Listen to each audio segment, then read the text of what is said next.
That was my son in the film. I often joke that I broke every child labor law possible when shooting, because we were on a very tight schedule. You know, we had a week's time to turn the film around.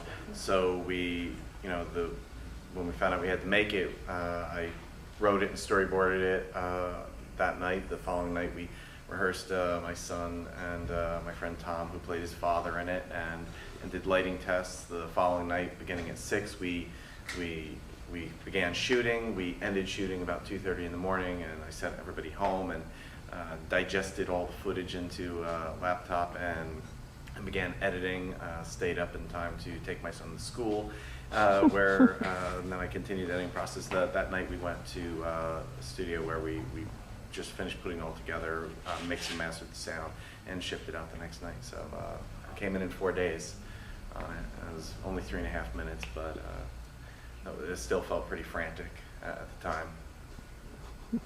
How have you guys felt? Obviously, your son. Well, my son hasn't, he still has his blanket, and I said, you can give it up whenever you want. He was like, yeah, when I'm 18.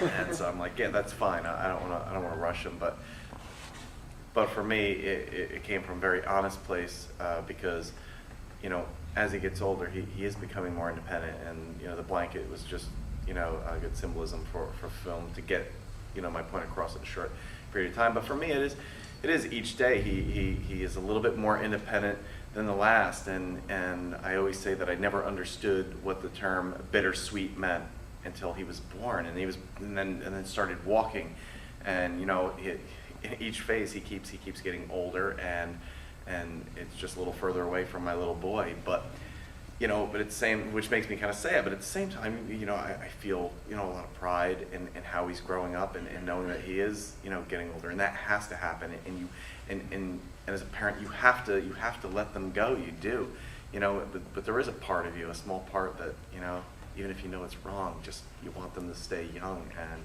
so for me, it was an obvious choice. I made the film as part of the audition process for On the Lot, and it was very strict rules and guidelines in terms of the time and duration. But they gave me 3 log lines to choose from.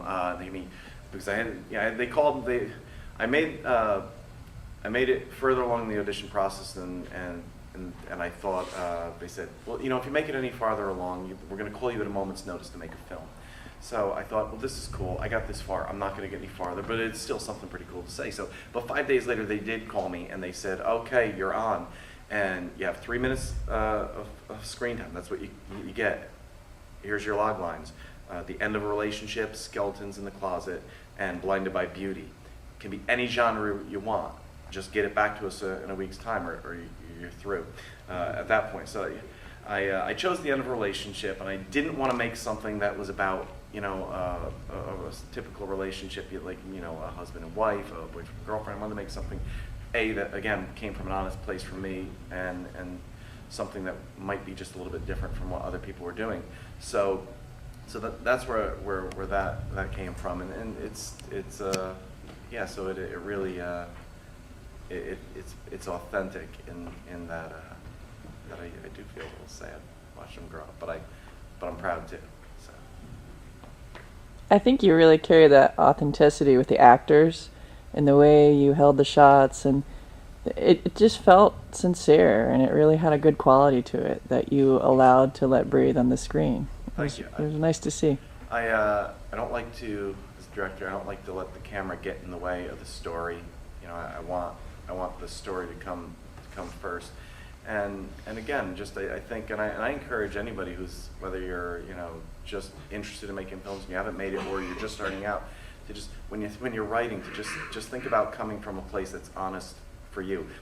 Your film may not reach everybody, and that's okay, but the people you reach, it's going to matter and make a difference, because it's coming from a place where you're vulnerable. It's a place where the emotions are real, and that will translate. And I think that's very important when you're telling a story.